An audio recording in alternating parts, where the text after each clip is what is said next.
le soir, j'ai été devant la grille de l'école. J'ai été devant la grille de l'école tard le soir, j'y ai déposé mon sac noir sur le côté. J'ai déposé mon sac noir sur le côté et je me suis assis. J'ai alors été dans les contacts dans mon GSM. J'ai sorti mon GSM que j'ai allumé. Je l'ai déverrouillé, j'ai fait le code. Ensuite, j'ai été dans mes contacts. J'ai téléphoné au contact de l'école, à la secrétaire. J'ai entendu dans le bureau des éducateurs, j'ai entendu que ça sonnait. Je me suis retourné car j'étais contre la grille. J'ai regardé alors la fenêtre. J'ai vu qu'il y avait quelque chose de lumineux qui sonnait. Ça devait être le GSM, le téléphone fixe. Ça devait être la ligne fixe de l'école. Je me suis retourné. Finalement, je me suis levé en m'accrochant à la grille. Mon téléphone à l'oreille, j'ai attendu. J'entendais que ça sonnait, et finalement, j'ai entendu qu'on a décroché. J'ai entendu quelqu'un me parler, une jeune femme. Cette jeune femme m'a demandé pourquoi est-ce que je téléphonais si tard. Je lui ai demandé je lui ai dit j'ai besoin d'un renseignement. Elle s'est assise et je l'ai vue. Je l'ai vue dans la salle des éducateurs s'asseoir, croiser les jambes et les mettre sur la table, le téléphone à la main, comme moi. Elle m'a demandé quel genre de renseignements, des dossiers qu'elle tenait déjà en main, des pages qu'elle tenait déjà en main et qu'elle feuilletait. Elle m'a dit quel genre de renseignements. Je l'ai regardée et je n'ai rien dit. Un moment, elle a regardé par la fenêtre et elle a simplement dit « Vous êtes où ?» Elle a dit « Vous êtes où ?» posant sa main sur la fenêtre, déposant ses papiers sur le côté. Je n'ai rien dit, j'ai respiré. Et elle m'a demandé si j'étais toujours là. J'ai répondu que oui, et je lui ai dit un numéro de téléphone. Elle est partie, s'est levée. J'ai vu qu'elle s'est levée et qu'elle est partie, et elle a dit quel genre de numéro de téléphone. Elle m'a dit celui d'un élève, celui d'un éducateur, celui d'un prof, celui de quelqu'un qui fait partie du personnel de l'école. J'ai répondu celui d'un élève. Elle m'a demandé lequel, et je lui ai dit je ne sais pas. Je ne sais pas lequel. Elle m'a dit que ça allait être difficile. Je lui ai alors dit que je pouvais lui faire la description de l'élève. Elle a déposé le téléphone fixe, l'a mis sur haut-parleur et a dit « Vas-y, faites-moi la description.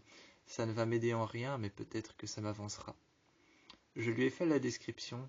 Je lui ai dit plutôt 1m80, 1m70, quelque chose comme ça. Les cheveux bruns très clairs, un sac blanc. La dernière fois que je l'ai vu, il portait un jeans noir un peu gris. Je l'ai vu avec un t-shirt blanc déchiré au niveau des épaules, un peu partout sur son corps, sur ses côtes. Il est souvent triste et souvent seul. Elle a allumé son PC et a dit « Je vois de qui vous parlez ». Elle m'a donné un numéro de téléphone, commençant par le numéro 35. Commençant par le numéro 35, se terminant par les chiffres 1110. J'ai noté le numéro de téléphone, je lui ai dit merci, j'ai raccroché. J'ai rangé mon GSM et j'ai appelé ce numéro. J'ai entendu une voix très faible me répondre, la voix d'un garçon. J'ai entendu une voix très faible me répondre. Ce n'était pas une voix faible, mais une voix douce. J'ai entendu une voix douce me répondre, la voix d'un garçon. Je lui ai dit « Comment ça va ?» Tout de suite, il m'a répondu « C'est qui ?» J'ai dit « Celui qui t'ennuie tout le temps. » Il a alors voulu raccrocher. J'ai senti qu'il avait éloigné son GSM de son oreille. J'ai senti qu'il avait éloigné son GSM dans son oreille parce que sa voix se faisait moins présente et devenait de plus en plus faible et de plus en plus inaudible. Sa voix devenait de plus en plus inaudible, j'arrivais presque plus à l'entendre. J'ai vu qu'il avait son GSM en main, mais qu'il l'éloignait de lui. Il l'éloignait de lui, au final, j'ai senti qu'il l'a posé sur son sac.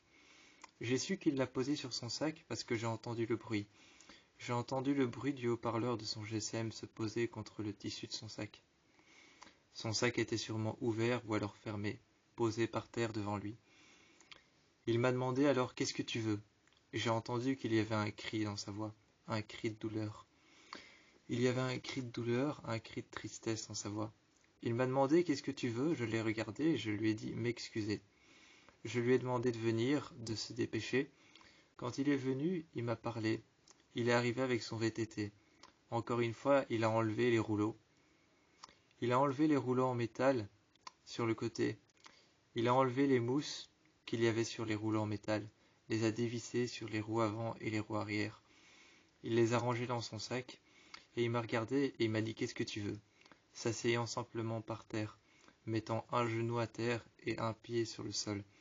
Il m'a regardé et m'a dit qu'est-ce que tu veux, en rangeant les rouleaux qu'il avait posés sur son VTT, des rouleaux en métal pour pouvoir y poser ses pieds.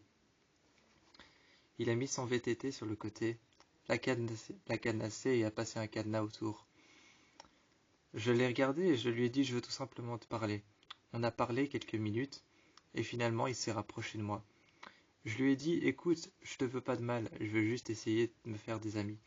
Je veux juste essayer de me retrouver dans ce cadre. On a parlé mais je voyais qu'il fouillait mon regard et qu'il regardait la maison un peu plus loin.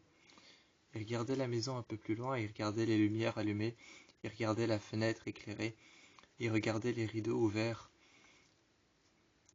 J'ai vu qu'il regardait cette grande fenêtre entr'ouverte. Il regardait ces 3 grandes fenêtres entr'ouvertes de la maison juste en face. Il regardait les rideaux ouverts et l'intérieur de la maison. Il a fini par me regarder et a tourné le regard.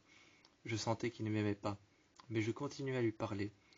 Finalement, je me suis mis à côté de lui et je lui ai dit « Écoute, si je fais ça, c'est pour me sentir plus fort. » Il s'est assis à côté de moi et j'ai vu qu'avec un air compatissant, il s'est rapproché. Il a dit « T'as pas besoin de te sentir puissant.